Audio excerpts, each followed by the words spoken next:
A formación nacionalista tras Deza, máis que a dimisión, pide explicacións.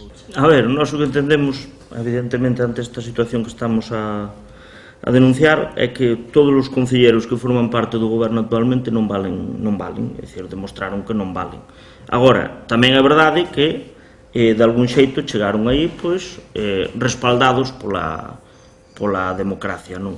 Entón, o que queremos, o primeiro de todo, é que se lle debe pois unha explicación a todos os illedenses, debese sair ante os medios, todos estes concelleiros non adscritos que nos están a gobernar, e explicar cal é a súa alternativa, porque parece ser que eles tiñan alternativas cando accederon a esta moción de censura. E a primeira de todas, a alcaldesa, porque leva 3 meses de baixa, aínda hoxe non saiu a explicar públicamente que é o que lle acontece. Tamén queren saber cales son as expectativas de goberno do actual equipo de aquí a maio de 2011, porque consideran que ata o de agora foron meses perdidos en canto á xestión municipal, porque semella que os concelleiros están de paso.